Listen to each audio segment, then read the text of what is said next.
அனைவருக்கும் வணக்கங்கள். நாணயங்கள் சேகரிப்பாளர்களுக்கு ஒரு நாணயமான பதிவு. தமிழுக்கும் அமுது என்று பெயர். இது ஒரு குஷானா டைனஸ்டி, குஷானா மன்னர்களுடைய நாணயங்களை பற்றி ஒரு சில குறிப்பு.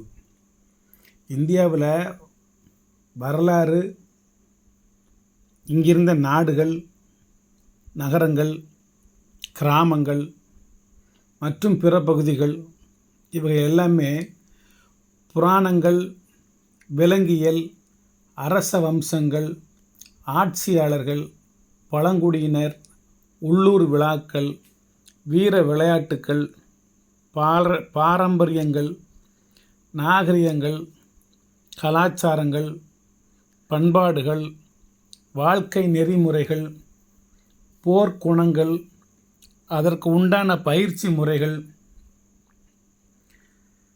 கற்பு நெறிமுறைகள், சாஸ்திரங்கள், வேதங்கள், உணவு தானியங்கள், பொருளாதார நுட்பங்கள், நீர் மேலாண்மை, கழனி மேம்பாடு, கல்வி, கட்டிடக்கலை, மொழிப்பற்று, உறவு மேம்பாடு, நட்பு பாராட்டுதல், அரசியல் சாணக்கியம்,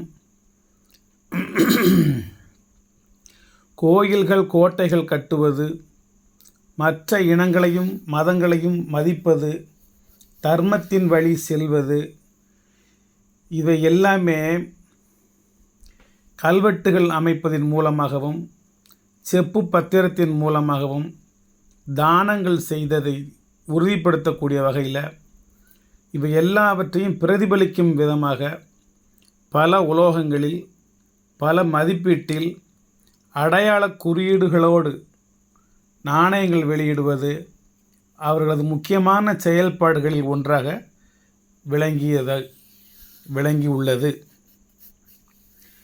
இன்னும் அவர்களை பற்றி பேசுகிறோம் என்றால் அதற்கு காரணம் இந்த நாணயங்களே. இந்த நாணயங்கள் ஒரு கால கண்ணாடி. கடந்த காலங்களில் நடந்தவைகளையும் வருங்காலங்களில் நடக்க இருப்பவரையும் மனதில் உள்ள மன்னர்களின் மனதில் உள்ளவற்றை வெளிக்கொண்டு வருவதற்கும், இறைவனை வணங்குவதற்கும், தான் பேசிய மொழிகளை பறைசாற்றுவதற்கும், இது எல்லாவற்றுக்கும் சேர்ந்த ஒரு முரசு தான் இந்த நாணயம். நாணயத்துக்கு மற்றொரு பேர் முரசு என்றே வைத்திருக்கலாம். அதற்கு பிறன் பறை. இது ஒரு வரலாற்று சான்று, ஒரு வரலாற்று பெட்டகம், ஒரு வரலாற்று பொக்கிஷம். இதை அழியாமல் பாதுகாப்பதுதான் நாணய சேகரிப்பாளர்களாகிய நம் அனைவருடைய தலையாய கடமை. வருங்கால தலைமுறையினருக்கு நாம் பரிசாக கொடுக்கும் தங்கப் புதையல். ஒரு அருமையான குறிப்போடு உங்களுக்கு இந்த நாணயத்தின் மூலமாக உங்களை சந்திக்கிறேன். முதலாம் கனிஷ்கர். இந்த கனிஷ்கர் யார்? இந்த நாணயத்துக்கு சொந்தக்காரர் யார்? முதலாம் கனிஷ்கர். என்னென்ன தொந்தரவு இருக்கோ அவ்வளோ தொந்தரவுகளும் நமக்கு ஒன்றா வந்து சேரும். ஒரு சின்ன குறிப்பெடுத்தேன் உங்களுக்காக. குஷானா டைனாஸ்டி 127 to 163 கிபி 78 163 வரைக்கும் இவங்களுடைய ஆட்சி காலங்கள் இருந்திருக்கின்றன. கனிஷ்கர் த கிரேட், கனிஷ்கர் நம்பர் 1, முதலாம் கனிஷ்கர். பேரரசர் 151 to 163 கிபியில் இவர் ஆட்சி புரிஞ்சிருக்காரு. காஷ்மீர் இஷ்யூ, இது காஷ்மீர் ஏரியாவில் உள்ள பகுதியில் இஷ்யூ பண்ண வெளியிடப்பட்ட நாணயங்கள். Weight 3 gram. இந்த நாணயத்துக்கு இன்னொரு பேர் silk trade route coin. Silk trade route coin எழுதி சில்க் ட்ரேடாக பட்டு பாதை வழி அப்படின்னு அர்த்தம். பட்டு பாதை, அது பின்னால் படிக்கலாம். அது காந்தாரத்தில் அவர் காந்தாரத்துக்கும் சீனாவுக்கும் இடையில போட்ட ரோட்டுக்கு பேர் பட்டுப்பாதை.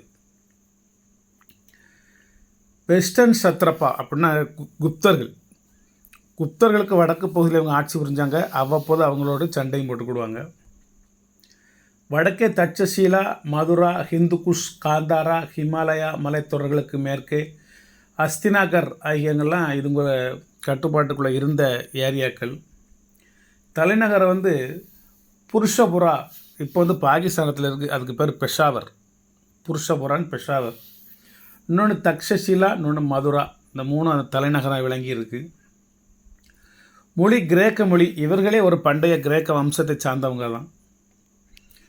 இன்னொன்று பாக்ட்ரீனியன், காந்தாரி, பிராகிருத மொழிகள் அண்டு சான்ஸ்கிரித் மொழிகள்லாம் இவங்க பேசியிருக்காங்க.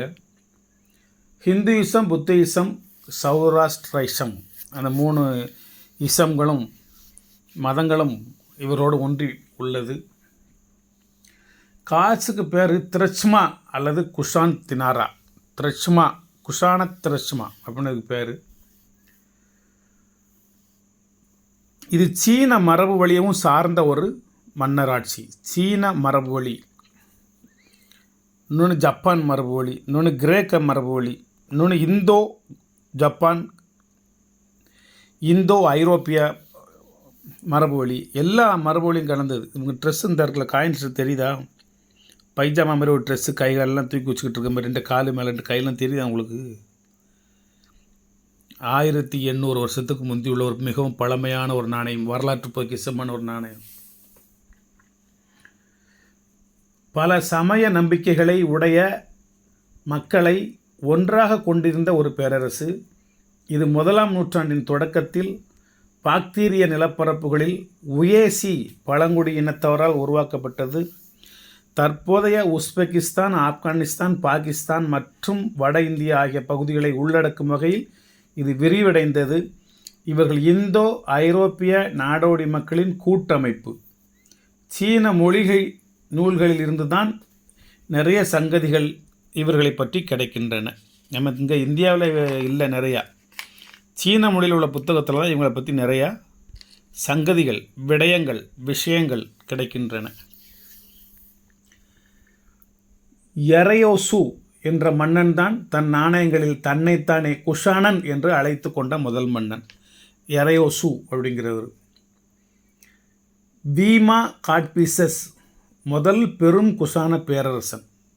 வீமா காட்பீசஸ். கனிஷ்கர், குவிஸ்கன், 1ஆம் வாசுதேவன், 2ஆம் கனிஷ்கன், வசிஸ்கன், 3ஆம் கனிஷ்கன், 2ஆம் வாசுதேவன். முதல்ல கனிஷ்கர், அடுத்து குவிஸ்கன், அதுக்கடுத்து 1ஆம் வாசுதேவன், 2ஆம் கனிஷ்கன், அதுக்கடுத்து வசிஸ்கன், 3ஆம் கனிஷ்கன், அதுக்கடுத்து 2ஆம் வாசுதேவன், மாஹி, சாகா, இன்னொன்று என்னது கிபுனாடா.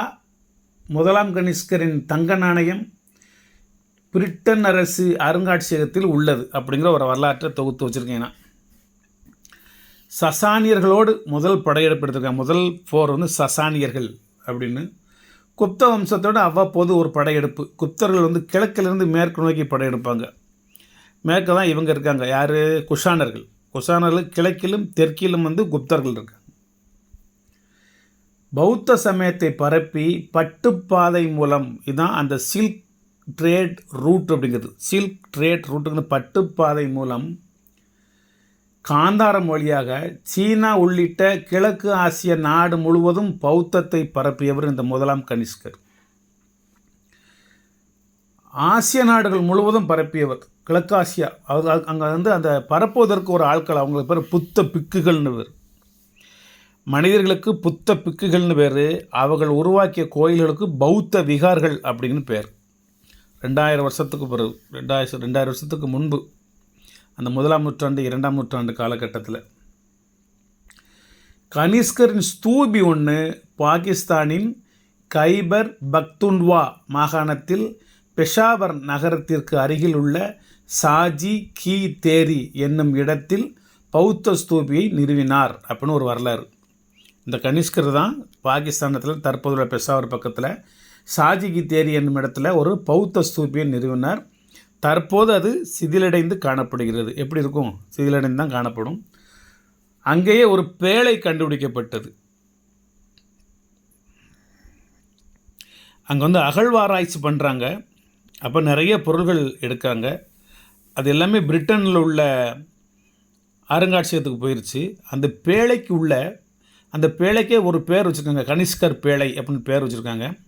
பேழைக்கு உள்ள வந்து புத்தரின் 3 எலும்பு துண்டுகள் இருந்தன. அவருக்குள்ளது அது அங்கங்கே பராமரித்து இந்த ஸ்தூபி எழுப்பையெல்லாம் உள்ளே வச்சுருப்பாங்க. அது இருந்தது. அந்த எலும்பு துண்டுகள் தற்போது மியான்மர் நாட்டில் மண்டலை நகரத்தின் மலைப்பகுதியில் உள்ள ஒரு புத்த விகாரில் வைக்கப்பட்டுள்ளது. போனால் பாருங்கள், பத்திரமா வச்சுருப்பாங்க. மியான்மர் நாட்டில், Myanmar, Burma, Rangoon, Penang, Malaysia, Singapore, Indonesia, Japan, China, Tibet, இங்கெல்லாம் ஆப்கானிஸ்தான், இங்கெல்லாம் புத்த மதம், நேபாளம், இங்கெல்லாம் புத்த மதங்கள் பெருமளவில் பரவி விரிந்து, இலங்கை எல்லா பக்கம் கிடக்குது, இந்தியாவை தவிர. இந்தியாவில் தான் உருவாச்சு, இந்தியாவில் பிறந்து வளர்ந்தார். அப்போ வந்து நேபாள நாட்டில் உள்ள ஹம்பி அப்படிங்கிற ஒரு இடத்துல இருந்து இப்போ அவர் பிறந்தார். அவர் ஹம்பினி அப்படின்னு ஒரு இடத்துல தான் அவர் பிறந்தார். அப்போ அது நேபாளிலேருந்து இந்தியாவோட சேர்ந்ததாக இருந்துச்சு. ஆனால் அவர் பிறந்தது இங்கே இந்தியாவில் தான், வளர்ந்தது இங்கே தான், புத்த மதத்தை உருவாக்குறது இந்தியா தான். ஆனால் இந்தியாவை தவிர மற்ற நாடு ஃபுல்லாக அது பரவுச்சு. அது பரவுகின்ற நேரம் வேகமாக பரவுச்சு எல்லா பக்கமும். இந்தியாவில் தான் தொடர்ந்து வரல. ஏன் தொடர்ந்து வரல? தப்பு பண்ணவொன்னே தண்டின்னு சொன்னார், அவ்வளோதான். வேறு அவர் எதுவுமே சொல்லலை. தப்பு பண்ணவரை மன்னித்து விடு அப்படின்னு சொல்லி தான் இன்றைக்கி இந்தியாவின் தேசப்பிதாவா புத்தராக இருப்பார். தப்பு பண்ணவனை தண்டி, தப்புக்கு உரிய தண்டனையை கொடு அப்படின்னு அந்த கொள்கைக்கு சொந்தக்காரர் புத்தர். சரி, மணிமேகலை என்கிற நூலை படிங்க. உங்களுக்கு புத்தரை பற்றி நிறைய அதை சமண நூல்கள் எல்லாம் 50 காப்பியங்கள் ஃபுல்லாகவே சமண நூல்கள் தான். அவங்கள பற்றி படிங்க. இந்திரா சௌந்தரராஜன் ஒரு எழுத்தாளர் இருக்கார். அவர் வந்து மணிமேகலைன்னு ஒரு நூல் வெளியிட்டிருக்காரு. அந்த புத்தரை பற்றி நிறையா அதில் படிக்கலாம், ரொம்ப இன்ட்ரெஸ்டிங்காக இருக்கும். சிலப்பதிகாரம், சீவக சிந்தாமணி, மணிமேகலை, வளையாபதி, குண்டலிகை சிந்த 50 காப்பியங்கள் எல்லாமே உங்களுக்கு வந்து சமண நூல்கள் தான். புத்த சமயத்தை சார்ந்தே அந்த நூல்கள்லாம் இருக்கும்.